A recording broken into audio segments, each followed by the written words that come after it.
I should have known the moment Geneva offered to refill my wine glass without that tight little twitch in her upper lip that something was coming.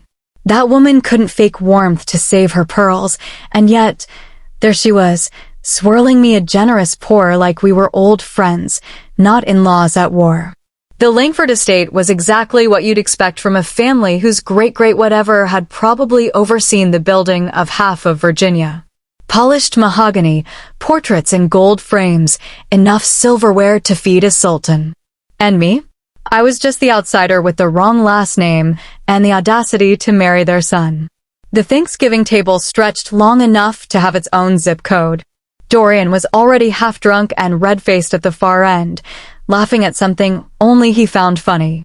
His wife, Tasha, perched beside him like a decorative vase, elegant, cold, and absolutely empty.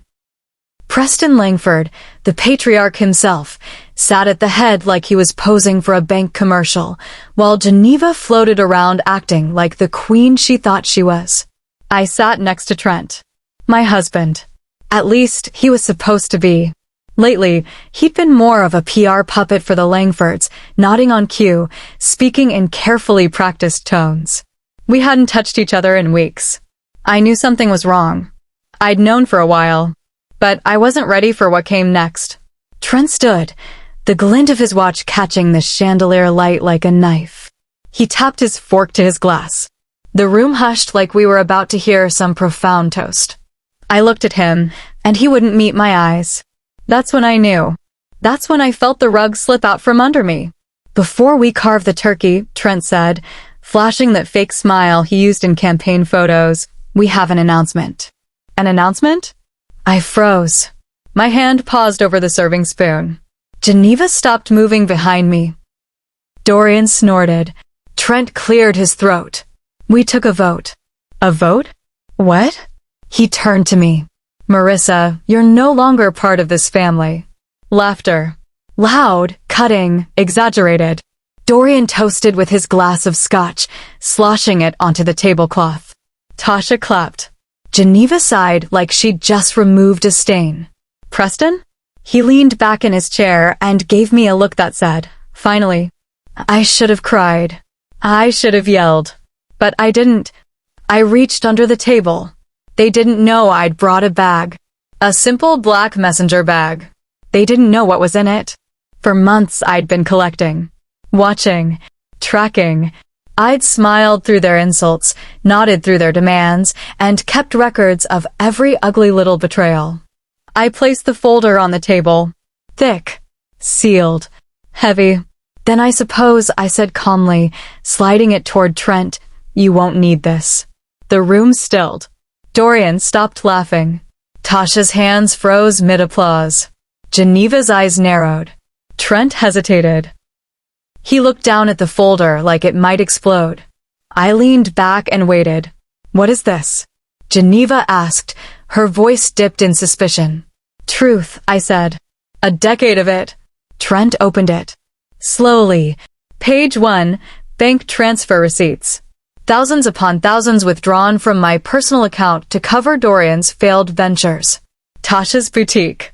Geneva's charity gala debts. All under the promise of, we'll pay you back. They never did. Page 2. Emails. Geneva, urging Trent to keep me sweet while they funneled more from our accounts. Preston, attaching a scan of his hospital bill with the note. She'll cover it.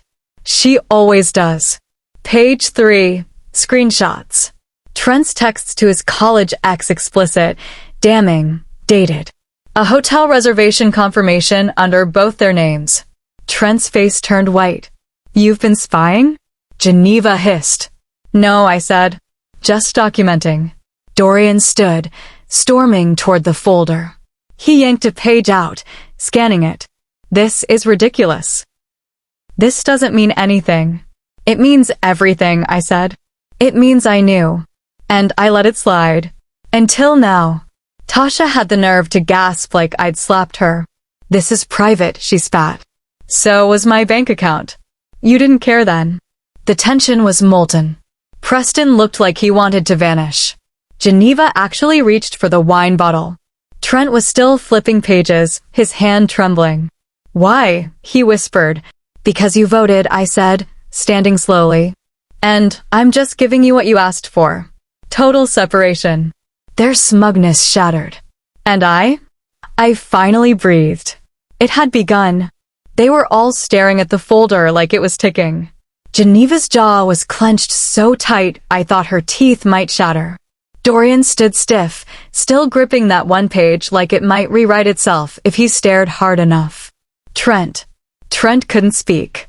He kept flipping through the folder, faster now, more frantic, like there was an escape hatch at the back of it. There wasn't. "You don't have to do this," Geneva said suddenly, her voice laced with that saccharine tone she used whenever she wanted to manipulate me into silence. "We can talk through this, dear. Families argue." "I didn't come here to argue," I interrupted, my voice steady. "I came here to end it." That shut her up. For a second. Because Preston, cold and composed like always, leaned forward and said, "You've misunderstood things, Marissa. That folder, whatever it is, won't change how things work." And that was exactly the problem. They still thought I was playing their game. Trent finally looked up. His face was pale. His hand rested on a page with a screenshot of a message I'll never forget. It was from him to Dorian. "She won't say no. She never does. Just tell her it's for Mom's foundation. She eats that charity crap up." I remembered the day Geneva had called me crying about a critical fundraising shortage that would embarrass the whole Langford name if it wasn't resolved before the gala. I wired $12,000 that afternoon. I skipped a conference I was scheduled to speak at. I thought I was doing the right thing. I didn't say a word. I just watched Trent. Watched his eyes dart to Geneva, to Preston, like he needed a cue on what to say. That's who he'd become. Not my husband, but their soldier. "You've been keeping all this?" he finally asked, his voice a low rasp. "For years," I replied. "Every time I paid off Dorian's loans. Every time I bailed out Tasha's flopped boutique. Every time you asked me to trust you with a transfer. I kept the receipts. Every dollar, every lie. Every time you called me family, just so I'd keep signing checks." Dorian scoffed, tossing the page back onto the table. "You act like we robbed you. You volunteered, sweetheart. You wanted to be part of this family so bad, you practically begged to help." "That's your version," I said, calmly folding my napkin and placing it beside my untouched plate. "My version is I thought I married a partner. Instead, I walked into a boardroom where I was the only one not getting a cut. Tasha finally spoke. "You're being dramatic. You're being dishonest," I snapped. "Do you think I didn't notice how every emergency conveniently coincided with a shopping spree? Do you think I didn't recognize my own money showing up on your credit card statements?" Her lips curled into a sneer. "You shouldn't have been snooping." "Call it what you want," I said, looking her dead in the eye. "I call it clarity." I turned back to Trent. "You could have stopped it. At any point. You could have stood up and said, 'We're taking too much from her. Let's ease off.' But you didn't. Because you liked it. You liked being the good son who always had the money, even if it wasn't yours." "I thought we were a team," he said, and for the first time in a long time, I heard something almost human in his voice. Not remorse, just shock that I was speaking back. "We were," I said, until I realized I was the only one on the field. He flinched. Geneva tried again, her tone sharp now. "You're tearing this family apart with this drama. That folder is poison." "No," I said, my voice flat. "That folder is truth. And the only thing it's tearing apart is the lie you've all been dining on for years." Preston sighed and leaned back, pinching the bridge of his nose. "So what? What now? You want us to grovel? To pay you back?" "No," I said. "I want you to understand that your votes have consequences." Trent's mouth twitched. "What does that mean?" "It means I'm done," I said, and then I reached for my bag again. They all tensed. But I didn't pull out anything threatening. Just my phone. I tapped a few buttons and said, "That folder is backed up in multiple places. Cloud storage. Email. Physical copies. So don't bother trying to gaslight me or pretend it's fake. If you try, I'll make it all public. And believe me, the Langfords don't want that kind of publicity. Dorian scoffed. You think people care about this? You're just bitter. You lost your place in the family and now you're throwing a tantrum. No, I said, standing. You voted me out. I'm just showing you what that means. There was silence. Real silence. Not the awkward kind that comes after a poorly timed joke, but the heavy, hollow kind that settles when something breaks and everyone realizes it won't be put back together. You've changed, Trent said. No, I replied. I finally stopped pretending. I left the folder on the table. They could shred it, burn it, pretend it didn't exist.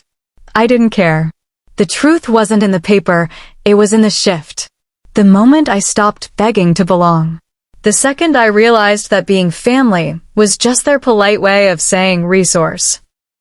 As I walked toward the door, Geneva called out, "You'll regret this." I paused, turned slightly.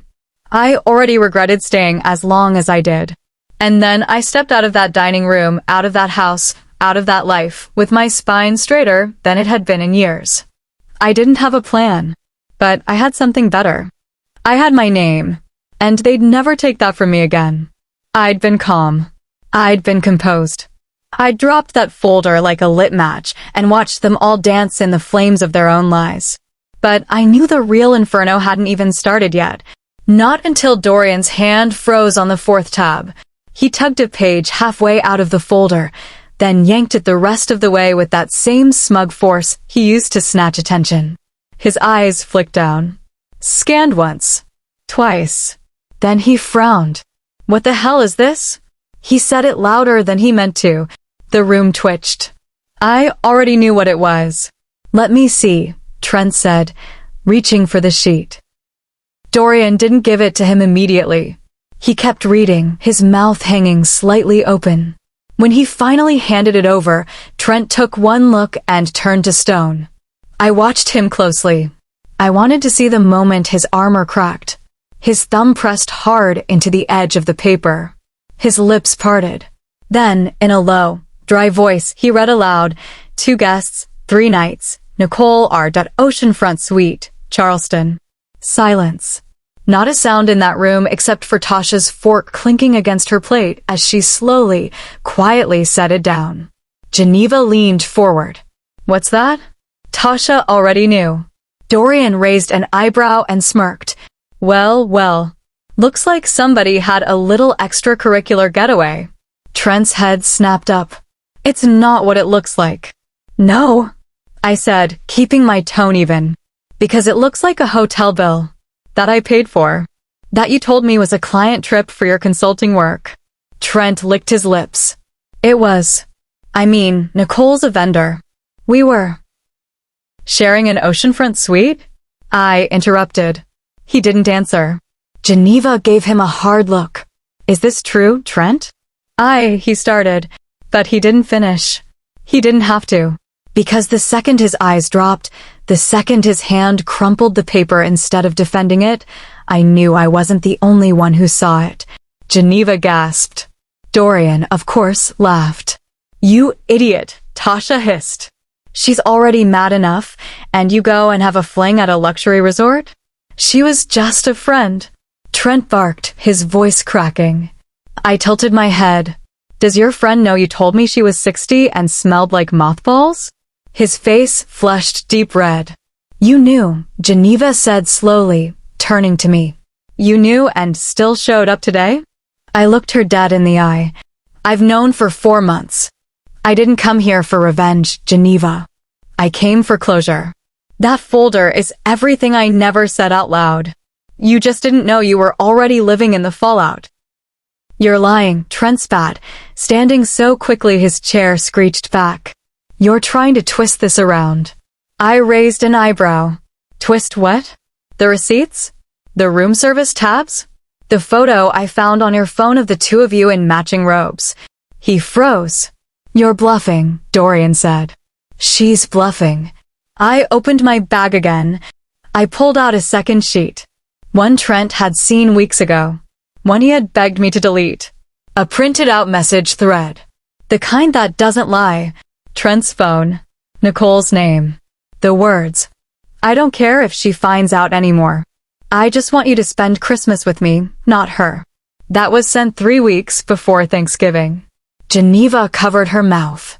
Tasha whispered, "Oh my God." And Dorian said, almost admiringly, "You've been sitting on this?" Damn. I didn't want to hurt anyone, I said. But I wasn't going to protect him anymore either. Trent's hands curled into fists. "You're a monster." I smiled, not out of spite, but clarity. "No, Trent. I'm just done being your fool." He tried to step forward, but Geneva held up a hand. For once, she didn't look composed.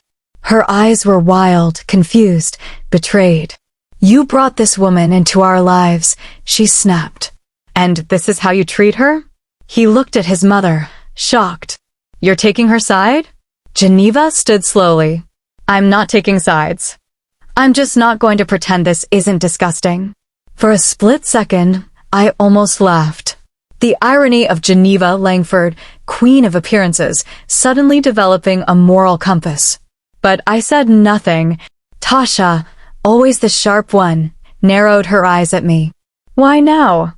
Why wait until tonight?" "Because tonight, you voted me out," I said. "I wanted you to know that you didn't discard some clueless idiot. You tried to erase someone who already knew your secrets." Dorian stepped closer to the folder, flipping through the pages. "Jesus, you really collected all of this?" I nodded. Quietly. "While you thought I was just the wallet." He snorted. "And what now? You going to sue? Blackmail? Torch us online?" "No," I said. "I'm just going to walk away. You can burn yourselves down just fine without my help." That got their attention. Trent shook his head. "You think this makes you look strong? You think this is power?" "No," I said. "It's peace." His expression crumpled like the paper in his hand. He looked around the room as if someone would swoop in and save him. But Geneva had turned away. Preston was silent. Dorian just whistled low, impressed. And I stood up, gathered my bag, glanced once more at the crumbling wreckage of the family that once tried to own me. "I'm not mad anymore," I said. "I'm just finished." And then I left them there, surrounded by truth they couldn't unsee, unraveling, turning on each other. I didn't look back, because they weren't my people anymore, and they never had been. The drive home that night felt different. Not because I felt free yet, I didn't. I felt suspended, like I was in midair and the fall or the flight hadn't come yet. But I knew what I had to do next. The hotel receipt, the affair, the folder, those were just the beginning. The real cut hadn't happened. Not yet. But it would. And it would be clean. 3 days later, I was sitting in the notary's office. The woman behind the glass was polite, silent, professional. She didn't ask why I was closing joint accounts. She didn't blink when I handed over the paperwork to revoke Trent's medical access to me. She just stamped, signed, slid things across the table. I left with a folder of my own, but this one wasn't about evidence. It was about freedom. And that's what I brought with me the following weekend, when I returned to the Langford estate for the last time. They didn't know I was coming, but I wasn't there for them. I was there for the handoff. Geneva opened the door, surprised, but still dripping in pearls and judgment. "Marissa." "No speeches," I said. "Just give this to Trent." I handed her the envelope. Slimmer than the last one. More lethal. She didn't open it, just stared at me with a mixture of confusion and caution. "What is it?" "Severance," I said, then turned to walk away. Her voice chased me down the front steps. "What does that mean?" "It means," I said over my shoulder, "he can't reach me anymore." I didn't wait to see her expression. That night, the calls began. First from Trent. Voicemail after voicemail. The first sounded stunned. "What the hell is this? You're cutting everything." "Yes." The second was louder. "You closed the accounts? What about the house? What about Eli's tuition?" "Not my problem." Then Geneva called. Her voice had none of its usual refinement. You're being cruel, Marissa. You don't have to do this. We're still family. Not according to your vote, I replied, then hung up. By Monday, I had blocked them all. But I knew that wasn't the end. People like them don't stop when you say no. They stop when they realize no one's listening anymore.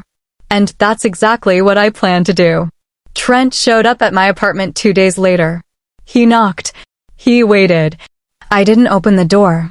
He slid a note under the door. It said, "Let's talk." I slid it back out, marked we already did.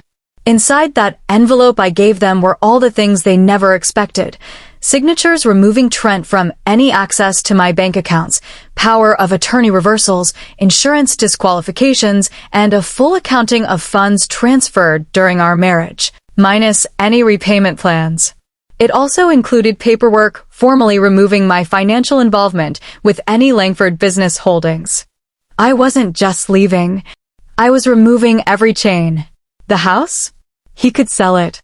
The debts? He could figure it out. Eli's tuition? He could call Dorian for once. This wasn't revenge. It was self-respect. Geneva sent a final email the following Thursday. Short. Panicked. We need to talk. The bank froze everything. Calvin needs his procedure. Trent doesn't know what to do. I didn't answer. I read it once, then moved it to the trash. They had spent years depending on me like I was the invisible infrastructure keeping their lives upright. They didn't even realize it. Or maybe they did, and just didn't care. But the second I walked away, the lights flickered.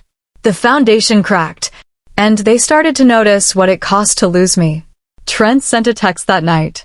A photo of our wedding. No words. I stared at it for a moment. We looked so young. So trusting. I was holding his hand in that picture, but now I saw it for what it was. He wasn't holding mine back. His hand was limp. I was doing the holding. That night, I opened a bottle of wine, turned off my phone, and slept with the window open. I listened to the wind instead of the guilt. It sounded like peace. And it was just beginning. I didn't go home. Not to the apartment. Not to the city. Not anywhere my old life could breathe on me. Instead, I drove 4 hours west into the silence. Into the woods. The cabin I'd found was a fluke. I'd booked it weeks before back when things were unraveling, but I was still pretending to keep it all together. I didn't even know why I'd rented it at the time. Just some vague idea that I needed space, somewhere I could think without being watched, judged, or asked to fix someone else's crisis. Now, I knew exactly why I was there. It was the first place in a decade that was truly mine. The cabin was nothing fancy. A one-room setup with a loft bed, a narrow porch, and a wood-burning stove. It sat by a lake that didn't even have a name on most maps. The water was still, framed by pine and bare trees and silence. The kind of silence that doesn't ask you for anything. I stepped inside, dropped my bag, and exhaled for what felt like the first time in years. There was no Wi-Fi. No reception unless I stood on the one rock at the edge of the dock and raised my phone like a beacon. I didn't try. I left my phone in the drawer by the kitchen sink and let it sleep. The first night, I lit a fire, poured a cup of tea, and watched the flames move like dancers in the dark. No texts came. No calls. No Geneva reminding me to send. Just a little more to Dorian. No Trent demanding explanations. It was just the fire, the silence, and me. And you know what? I didn't feel lonely. I felt empty. And it was beautiful. The next day, I walked the lake trail. I didn't put in earbuds. I didn't bring music. I listened to my own footsteps, to the crunch of leaves, to birds I couldn't name. I thought about how many years I'd missed moments like this because I was too busy answering someone else's needs. Geneva's health panic. Preston's financial oversight. Tasha's branding crisis. Trent's everything. Now it was just me and the trees, and the quiet didn't feel scary. It felt earned. By the third morning, I stopped thinking about them entirely. My routine was simple. Wake up when the sun warmed the cabin. Make coffee. sit on the porch, and watch the fog lift off the water like steam from a spell. Read, chop wood, build a fire, cook something basic. It was a kind of peace no Langford would ever understand. They always filled silence with noise, with control, with guilt. I'd lived in their echo chamber for so long I'd started to forget what my own thoughts sounded like. But now I remembered. They were soft, but they were mine. On the fourth day, I did something unthinkable. I danced. There was no music, no choreography, just me, barefoot in thick socks, moving like I wasn't being watched because I wasn't. I twirled in the kitchen with my mug, humming something I didn't recognize. I laughed. Out loud. It startled me. And then I cried. Not because I missed them, but because I didn't. I was crying for the version of myself that never got to exist until now. The woman who could take up space without permission. Who didn't have to translate her worth through the lens of how useful she was to everyone else. That night, I lit every candle in the cabin and let the glow swallow the walls. I sat cross-legged on the floor with a blanket around my shoulders and thought about the woman Trent met 10 years ago. She was bright-eyed, hungry to belong, willing to bend, and she bent, again and again, until she became unrecognizable. But this cabin? This fire? This breath in my lungs? This was her standing back up. I didn't check my phone once. I didn't wonder what they were doing. Because for the first time in years, I wasn't surviving. I was healing. And I wasn't going back. Christmas Eve arrived like a ghost with soft feet. I woke to snow on the ground. Just a light dusting, barely enough to coat the porch rail. The lake was still, a sheet of cold glass. The trees stood quiet like they were holding their breath. I made eggs, toast, drank my coffee in silence, bundled in a thick sweater I'd forgotten I owned. I hadn't spoken to anyone in over a week. Not a single word out loud. And still, I didn't feel alone. I felt whole. But peace, I've learned, makes people nervous, especially the ones who used to feed off your chaos. And sure enough, sometime after noon, I opened the drawer out of habit and saw it, a notification blinking on my phone like a pulse. One text had slipped through before I shut the phone off again. It was from Geneva. A photo. The Langford family living room, ornate, perfect, like a museum staged for an expensive magazine. The fireplace was lit. The Christmas tree sparkled in a corner, perfectly symmetrical and crowded with ornaments that probably cost more than my rent. But the base of the tree? Almost bare. Just a few presents. Beneath the photo, a caption. It doesn't feel the same without you. There it was. The first string. No apology. No admission. Just a soft little tug, wrapped in tinsel and nostalgia. Designed to make me feel guilty. To make me forget the years I'd spent being drained and dismissed. I stared at the screen for a long moment, waiting for something to rise in me. Shame? Regret? Love? But there was only stillness. Only calm. Then another message popped in. This one from Trent. Ellie misses you. Of course. Ellie. His niece. The one person in that house who ever showed me real kindness without a price tag. I smiled, but not because the message warmed me. I smiled because I saw it for what it was. A lever. They were counting on me to care. They knew I did.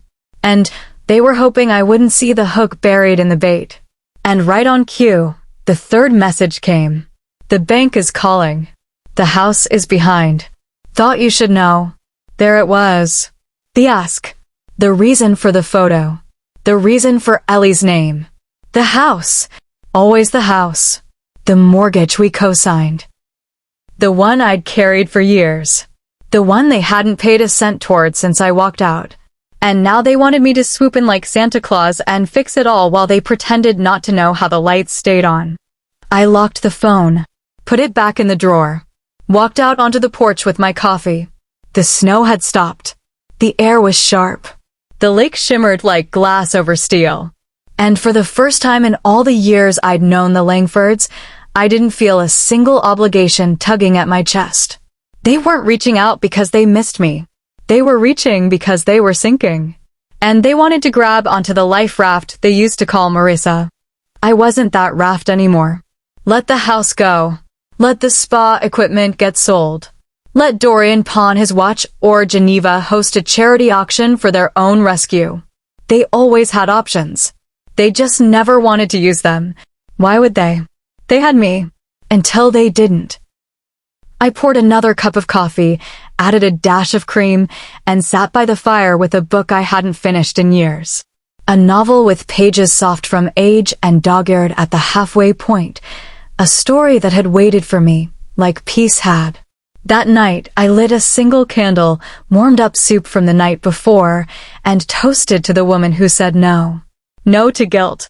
No to manipulation. No to returning just because it was easier than holding her ground. They would spend their Christmas steeped in tension, whispering about mortgages and missed payments and why I wasn't answering. I would spend mine wrapped in a blanket, cradling silence like a gift. I didn't need the tree. I didn't need the family photo. I didn't need Trent. I had this fire, this cabin, this quiet. It wasn't festive. It was better. I woke up the next morning to a strange sense of finality. It wasn't something I could have explained to anyone. It wasn't about Christmas, or the messages, or the empty feeling in the house where a family should have been. No, this was something deeper. It was as though I'd finally heard the end of a song I hadn't realized had been playing in the background for years. The noise had faded. The lyrics were clear. And now it was just silence. A good silence. For the first time in forever, my mind wasn't racing with the next thing I had to do to fix them. The next call I had to make. The next lie I had to swallow just to keep things civil. It was just me. Sitting, breathing, holding the space I had fought for so long to find. But of course, the quiet never lasts. Not when they've been the loudest thing in your life for so long. My phone buzzed again. This time, it was a voicemail from Geneva. I didn't play it. I wasn't interested in hearing her guilt-laden voice or the fake tears. I'd heard it all before. I opened my email, and there it was. An attachment from my lawyer. The subject line. Finalization of documents. It wasn't an email I'd expected. I didn't know it was coming. But I opened it anyway.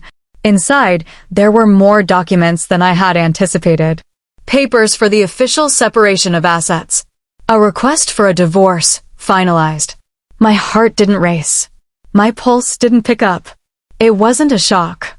It was more like something I had already known was coming. I had just been too busy fighting my way out to acknowledge it. I stared at the screen for a long moment. The word finalization stood out, bold and permanent. And then I clicked it open. I looked at the paperwork, but none of it seemed real. My signature was there, clean and crisp. Everything I needed was already done. The finances, the legal documents, even the home. There it was. The finality. It wasn't coming from a text or a letter or a desperate call. It was coming from me. I had walked away. And now, the world was finally catching up. The house was legally in his name now. The joint accounts closed. The shared assets? Gone. For the first time in ages, I could feel the weight in my chest loosen. There was no more us. Not really. Not in the way I had believed in it for so long. There was just me. No more trying to fit into a mold that never cared for me. No more pretending I belonged in a family that had never seen me as more than a source of income. I had freed myself. No ties, no strings, no guilt. But as much as I relished the release, there was something else I couldn't shake. Something darker. The urge to make them understand. I couldn't help it. I thought about the house, about the late-night calls from Trent asking me to just send one more check. I thought about how they'd never really seen me, never really cared about me. They'd cared about what I could give. And now, I wasn't giving anymore. It was that thought that pulled me back to the phone. To the unread messages. The unopened emails. I had to respond. One last time. I reached for the phone, picking it up like it was foreign. Like I didn't even know what I would say anymore. but I opened the text thread with Geneva. Her latest message came through as a simple question, "Are you really done?" I didn't hesitate. I tapped out a response. "Yes, I'm done." I sat back for a second, reading my words. I felt nothing. No remorse. No anger. Just peace. Then I did something I hadn't done in ages. I let go of the phone. Let it sit in my lap, untouched. The messages from Trent and Geneva would flood in, sure. But they were just noise now. Their words didn't matter. They couldn't reach me. A calm had settled over me, something deeper than I had ever felt. The noise of their lives was no longer my responsibility. And in this cabin, at this moment, I realized I hadn't just gotten away from them. I'd gotten away from myself, too. From the version of me that kept saying yes when every fiber of my being screamed no. I had been trying to hold it all together, fix it all, love it all, when all along I should have been walking away from the mess. I didn't need them. Not anymore. The last text from Geneva, the one that haunted me, was still sitting there. "Are you really done?" I typed a single word in response and hit send. Yes. Then I deleted the thread. There was nothing left to say. I moved into a small one-bedroom apartment a few weeks after I left the cabin. Nothing about it was impressive.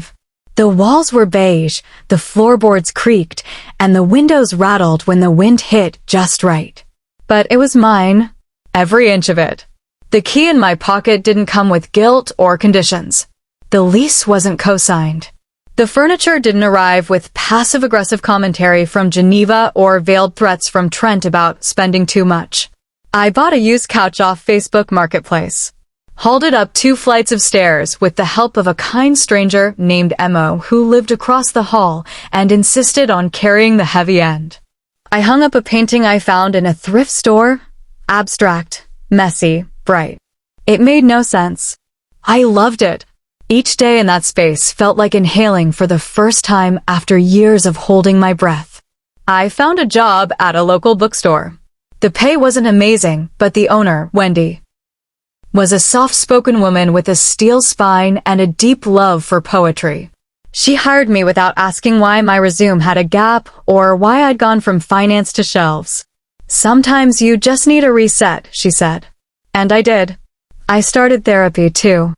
Sat across from a woman named Carla who didn't flinch when I said things like, "I don't think I know how to be loved unless I'm being used." She listened, asked hard questions, made me uncomfortable in the exact way I needed. On the weekends, I hiked, alone at first. Then, slowly, I started joining a local hiking group. No one knew who I had been.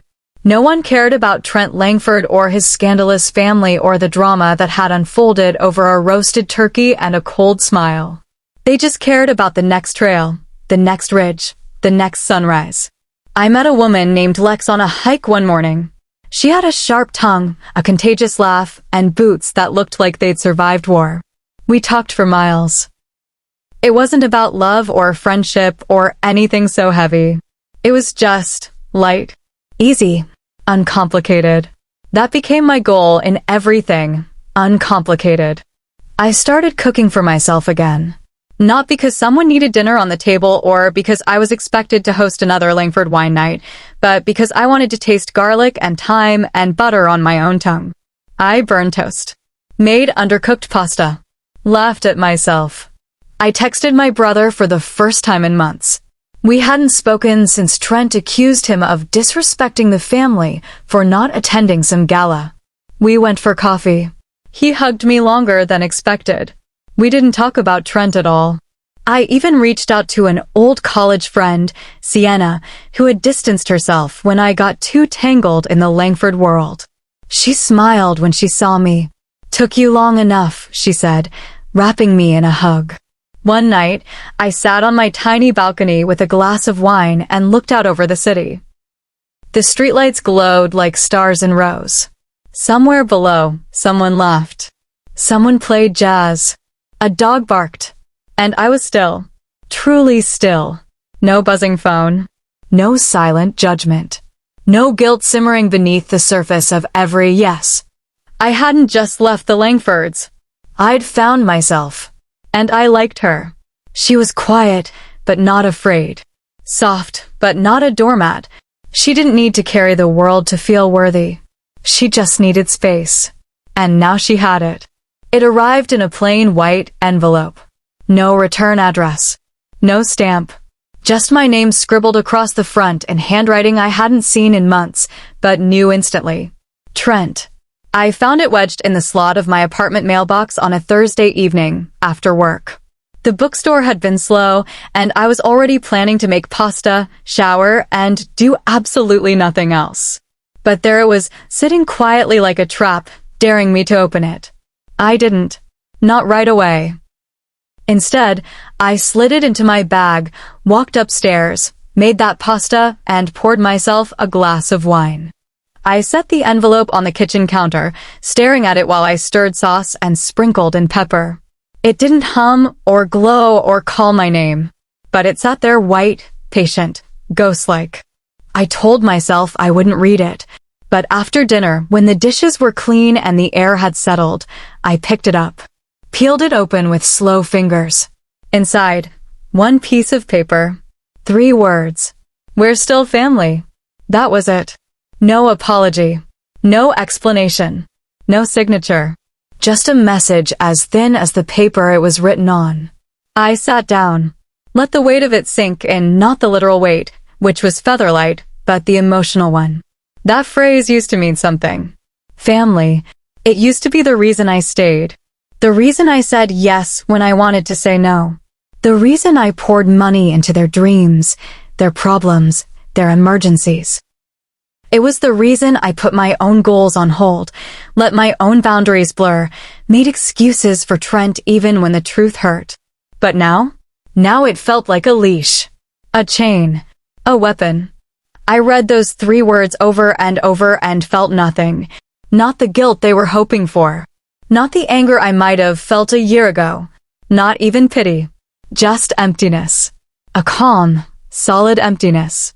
I folded the paper, dropped it into the trash, and opened my windows to let in the breeze. That was the difference now. They didn't own space in my head. Not anymore. The next day, I went to work like usual. Stocked books. Helped a teenager find a poetry collection for his girlfriend. Laughed with Wendy about a shipment of self-help books that had all arrived damaged, like the universe had a sense of humor. I didn't mention the letter. I didn't need to. That weekend, Lex and I hiked a steep trail just north of the city.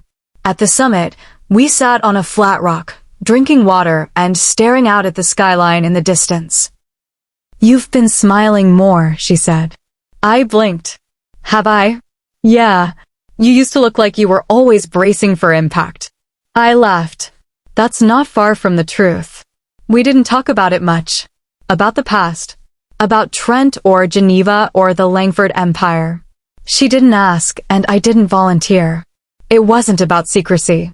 It was about preservation. That life didn't deserve a voice anymore." When I got home that evening, I found another envelope. This one postmarked. A little thicker. My stomach turned. This time, it wasn't from Trent. It was from Geneva. I recognized the handwriting. All loops and restraint, like her perfectly curated life. I almost didn't open it, but I did. Inside were 3 pages, handwritten in navy ink. Formal, measured, pretending to be tender. She wrote about how hard things had been since I left. About how Trent wasn't the same. About how she missed my presence at Sunday brunches. And then, inevitably, the reveal. They were behind on the mortgage. The spa. Tasha's spa had gone under. Dorian had lost another investment. Preston was sick again. They needed help. "We know things ended abruptly," she wrote. "But you were always the one who kept us together." There it was again. The appeal to my caretaking. My spine. My silence. They weren't just asking for money. They were asking for me to become her again. The woman who kept her mouth shut and her wallet open. I folded the letter neatly. Walked to the trash can. Dropped it in. No hesitation. That night, I made roasted chicken and sweet potatoes. Played jazz from my phone, lit a candle, and felt good. Not triumphant, not vengeful, just right. The following week, another letter came. This time from a lawyer, Langford and Rice. A formal request for reconsideration of asset division. Apparently, Geneva and Preston were now trying to reopen the financial settlement from the severance paperwork, claiming unfair distribution. My lawyer called me, her voice clipped. "This is a fishing expedition," she said. "They're hoping you'll panic." I didn't. Let them fish. They'd find nothing but silence, because I had nothing left to give. The documents we signed were airtight. My lawyer had made sure of it. All funds were accounted for. All debts settled. I owed them nothing, not emotionally, not legally, not financially. Still, for the next 2 weeks, I received 2 more letters from Langford and Rice. The third came with a note paperclipped to the front. "You were the strong one. Help us one last time." I ripped it in half before I even got inside. That night, I went on a walk. Just me, a hoodie, and the night air. I passed a couple walking their dog, a kid riding a skateboard, a woman sitting on her stoop with a novel and a mug of something warm. No one knew me. No one needed me. It was beautiful. I turned my phone off when I got back home, took a long shower, slept like a stone. Eventually, the letters stopped. I guess even they realized the answer wasn't coming. I kept hiking, working, breathing. I planted a basil plant on my windowsill. I started painting on the weekends, nothing serious, just big, messy canvases that didn't have to be perfect, didn't have to mean anything. They were mine. I reconnected with Sienna. We got drinks once a week. She made me laugh in ways I forgot I could. And slowly, the part of me that used to brace for impact began to relax. I woke up one morning in late April with sunlight across my face and a strange feeling in my chest. It took me a moment to name it. Joy. Not loud joy. Just the quiet kind. The kind that comes when you've built something small and honest after surviving something big and false. That day, I did something I hadn't dared to do in over a year. I Googled myself. I don't know why. Curiosity, maybe. The Langfords were still hosting charity events. Trent's name popped up in an article about a real estate sale. Geneva had posted a new photo on a foundation website. They were still living their lives. Still playing their roles. But for the first time ever, I didn't feel like I had anything to prove. I wasn't angry. I wasn't jealous. I wasn't bitter. I was free. They could have their noise. I had my peace. And nothing, not a letter, not a plea, not a perfectly worded guilt trip, could change that. It was raining the day the last envelope arrived. Not a heavy downpour. Not a dramatic storm. Just a steady gray drizzle, the kind that makes the world quieter, like everything has paused for breath. I'd just come back from the bookstore, holding a bag of used paperbacks I'd been eyeing all week. My umbrella was dripping by the door, and my boots left prints on the welcome mat I'd bought from a local art market. It said, "Come in if you're kind." There it was on the counter. A final envelope. This time, the handwriting was rushed. Slanted. A little messy. It took me a second to recognize it. Clarissa. Geneva's youngest niece. She was only 16, but she had always liked me. Always asked to sit beside me at family dinners. She used to bring me bracelets she made from colorful string. I still had one, hidden in the back of a drawer. My first instinct was to put it straight in the trash. After everything, after the silence I'd earned and built, I wasn't ready to be pulled back into anyone's orbit. But something in the lopsided scrawl stopped me. It didn't feel like Geneva's orchestrations or Trent's manipulations. So I opened it. Inside was a single piece of notebook paper. Dear Aunt Marissa, I hope it's okay that I call you that still. I know I'm not supposed to write, but I wanted you to know something. Everything changed after you left. I know people said you were overreacting or dramatic, but I heard things. I saw things.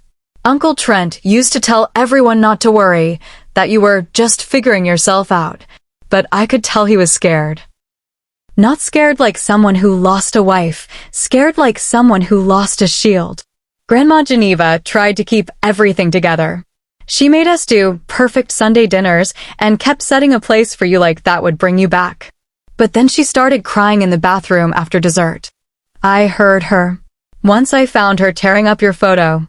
She taped it back together when she saw me watching. Said it was an accident. But she was shaking. I just wanted you to know I saw how they treated you. And I understand now. I miss you. You were the only one who ever asked how my art was going. I won a regional contest last month. I drew the cabin you described to me once, the one with the porch and the lake and the fog in the morning. I never saw it. But when I drew it, it felt like peace. Thank you for teaching me what peace looks like. Love, Clarissa. I sat down on the edge of the couch and held the letter in my lap, unsure what to do with the ache in my chest. Not sadness. Not guilt. Something else. Something gentler.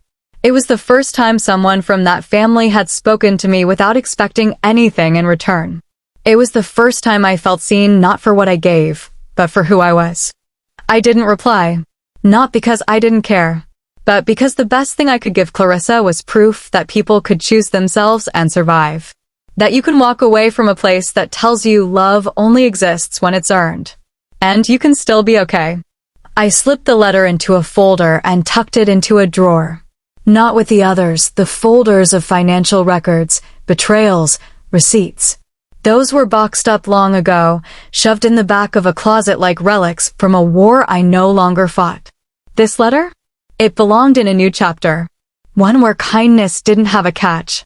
Spring slipped into summer quietly. The city grew warm and golden. Windows opened. Cafes spilled onto sidewalks. The world bloomed. So did I. I repainted the walls of my apartment. Off-white wasn't enough anymore. I needed color. I chose deep forest green for the bedroom wall. Hung up string lights. Bought a small rug that made the whole room feel like a poem. I planted herbs on my fire escape, basil, rosemary, mint. The kind of things I used to buy and never use because I was always too busy managing someone else's crisis. Now I chopped them into sauces, tossed them into lemonade, tucked them into grilled cheese sandwiches. I stopped checking the mailbox with dread. No more letters came. Trent was gone from my inbox, my phone, my world. And it stayed that way. I started reading more. Falling asleep with a paperback pressed to my chest. Watching old movies. Sitting at cafes with a notebook open, just doodling, nothing serious, nothing productive. Just mine. One Friday afternoon, Lex knocked on my door. She held 2 milkshakes. No reason, she said. Just because it's Friday and we're alive. We sat on the floor and drank them by the window, watching the people walk by below. I don't think I ever want to go back to the person I was, I said out loud, more to myself than her. You won't, she replied, simple and certain. How do you know? Because you burned the bridge. But you didn't just watch it fall. You planted something in the ashes. I didn't say anything for a long time. Because she was right.